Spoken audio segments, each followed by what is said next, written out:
oi para todo mundo que está Olá. ali acompanhando.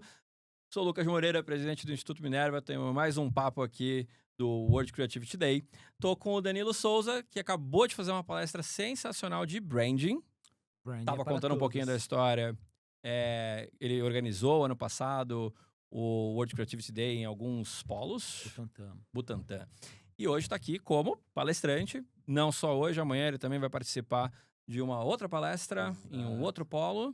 Lá em Vila Mariana. Lá na Vila Mariana, na SPM, né? SPM. Então, aqui a gente está, além de tendo esse prazer inenarrável de contar com ele, contar com a palestra dele, que vocês, se não assistiram, assistam, tá? Vai estar tudo Assistam. gravado, acompanha Assistam. por aí, foi muito boa. Também estamos aqui com esse bate-papo super gostoso. E eu queria começar esse bate-papo que a gente já começou, Já né? começamos, já Estamos já engatamos a soltando aqui. conversa. Danilo, conta um pouquinho, o que motivou você a ter essa criatividade dentro do Branding para Todos? Na realidade, como eu falei na palestra, minha formação principal, eu sou advogado por formação. Extremamente E criativo. aí eu brinco e falo, eu quis ser feliz, né? E aí eu saí do direito, advoguei por um ano só, e eu era aquela pessoa que ia pro escritório, trabalhava aqui na Faria Lima, Uhum. de frente pro Shopping Guatemi, e eu vinha chorando pro escritório. Nossa. Nossa, vinha chorando. Eu falei, o que que eu tô fazendo da minha vida, né? E aí, uma situação X que aconteceu, eu pedi as contas, só que pensa aquela história de cinema? Uhum. Pedi as contas, peguei minhas coisas, fecha a porta do elevador, vou fazer da minha vida. E aí, as contas continuam chegando, os boletos vão continuar chegando, consigo me manter por uns 6 meses? Ok, mas e depois, né? Não queria o direito. E aí eu falo que o branding, né? Antes do branding veio o designer gráfico. Era uma vocação, eu tinha como hobby, né? Então fazia essa parte criativa como hobby e saí, um amigo precisava de uma intervenção na identidade visual dele, fiz sem saber cobrar, cobrei nada na época, só que ele começou a me indicar.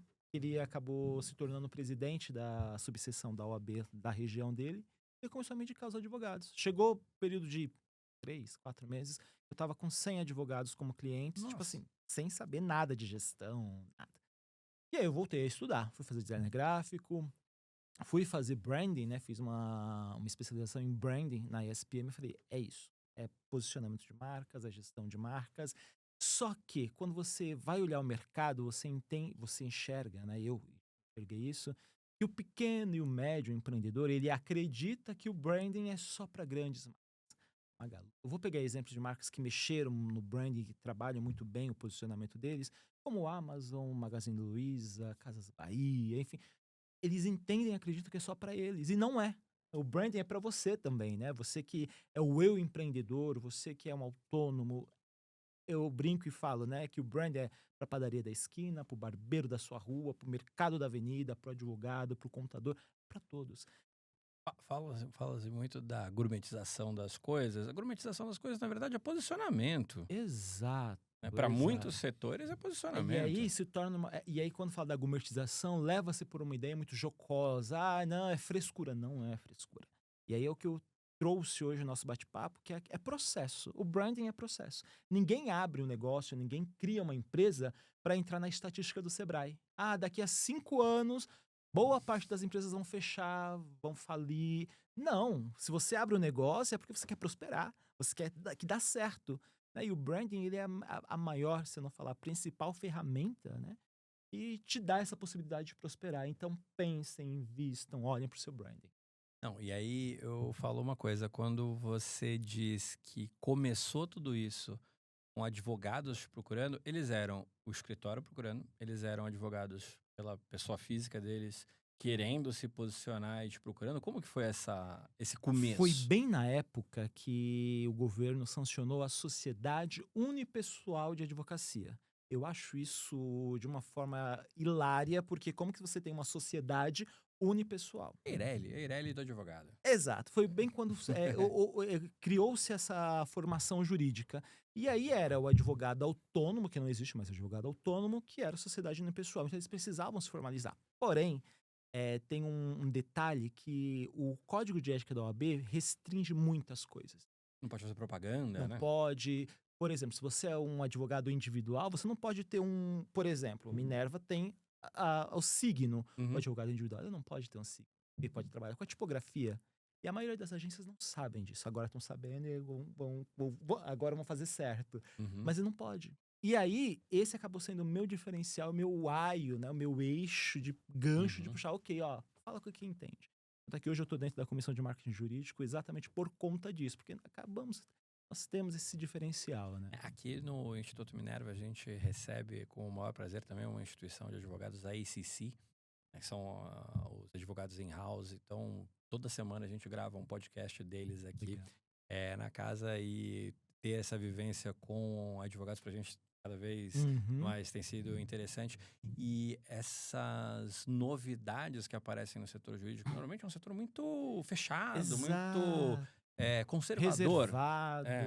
Ele tem parecido coisas bem criativas, né? Você diz, eu não posso fazer propaganda, mas eu posso fazer um seminário. A partir do A seminário... parte educacional. A parte educacional tá muito forte, não? E aí eu vou ser muito honesto com você, que eu olho com bons olhos isso. Porque senão o Brasil vai virar o que acontece lá fora nos Estados Unidos. Um outdoor, venha se divorciar. Não pode, isso é ruim, né? E aí o grande, não é empecilho, né? Mas a grande questão do código de ética é exatamente não mercantilizar a profissão, que é o que acontece lá fora. Mas você tem isso aqui no Brasil, Largo da Batata. Se você passar aqui num dia normal, a quantidade de pessoas entregando o cartãozinho, olha, venha conhecer aqui o advogado tal, venha conhecer o escritório tal. Que poder não pode, Poder não né? pode, mas fazem. Mas entre isso e um outdoor é quase a mesma coisa. Mas aí entra essa questão. Te entrega o cartão de visita, mas não te promete, causa ganha. O cara não vai falar isso, não fala isso. Lá fora fala. Não, lá fora fala. Entendeu? Então, é essa mercantilização que... Vamos pensar que a ordem, ela meio que... Ok, acontece, mas não existe essa mercantilização. Porque quando acontece, eles intervêm. Entendeu? Então, e vamos ser muito honestos, o Código de Ética ele tem passado por revisões constantes. A última teve uma que foi há 5 anos atrás, 2020, 2021, muito enganado, e agora estão tramitando uma nova revisão por conta que 2020 era outra realidade de 2025. A introdução, assim, pós-pandemia mudou muita coisa. Tudo, Introdução de a inteligência artificial, digitalização. a inteligência artificial agora. Exatamente. A coisa mais engraçada do mundo, eu racho de rir vendo notícias de jurisprudências que o GPT cria. Não, e teve uma situação que... Semana passada, teve tem 2 semanas, teve uma audiência que... lá nos Estados Unidos? O juiz lendo jurisprudência falou assim, não, gente, isso não existe, nunca aconteceu. Teve o caso um caso que aconteceu lá fora, que lá nos Estados Unidos não tem o jus postulandi, né?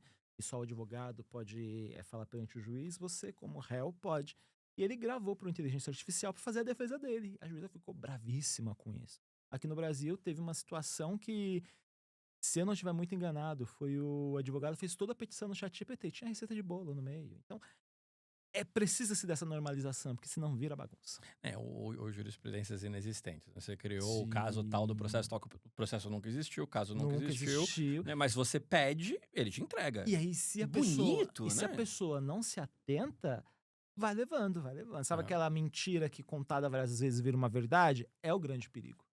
E aí você entrou num processo, não passou pela curadoria numa primeira instância.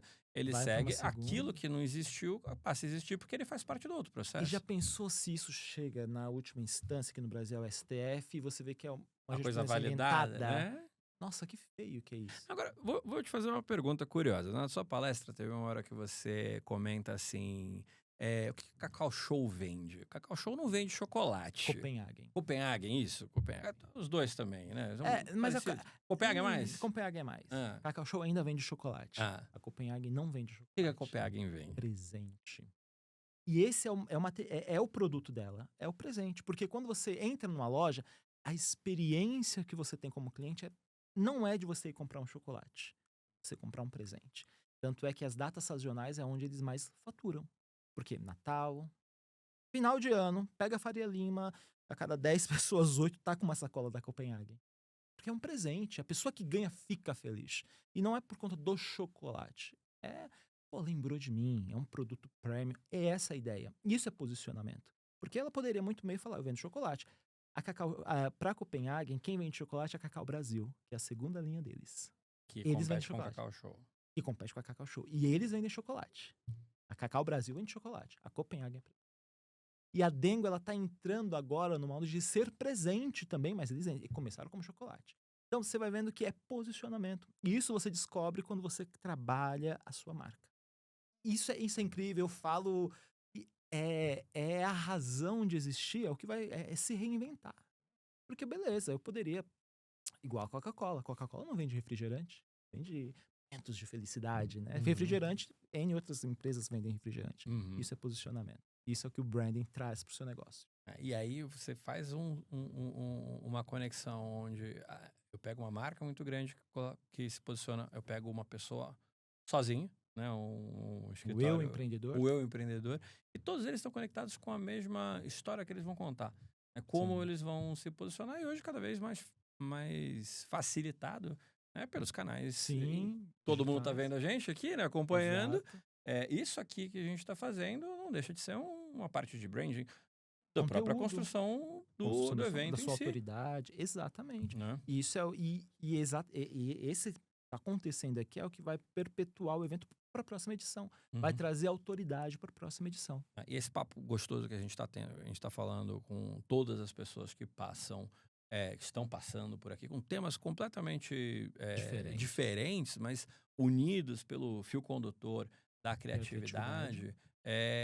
Traz visões do tipo, começamos o dia hoje com inteligência artificial. Com fotografia, com moda, agora a gente está passando por branding que nasceu com advocacia. Começou como advogado. E começou como advogado. E aí entra essa questão que aí fala, mas você não tem nada mais do direito. O que eu tenho? Lá no meu escritório, no estúdio, nós temos um setor que não necessariamente precisa ser de um advogado, mas a gente trabalha com a questão de registro de marca. Que legal. Então, toda marca que nós criamos, nós já fazemos antes de criar. Eu falei na palestra que branding é processo. No nosso processo, antes de você começar a pensar no nome da marca, pensou no nome, ou se você tem, ou a gente vai fazer o trabalho de naming, vamos ver se ele é registrável. Porque se já existe, vamos voltar um processo.